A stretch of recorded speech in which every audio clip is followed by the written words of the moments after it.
آتاني الكتاب قالوا كيف نكلم من كان في المهد صبيا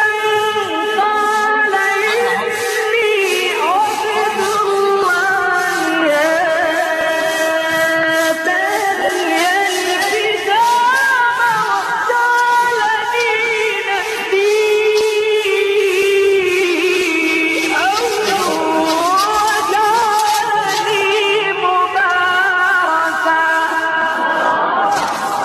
وجعلني مباركا أينما كنت وأوصاني بالصلاة والزكاة ما دمت حيا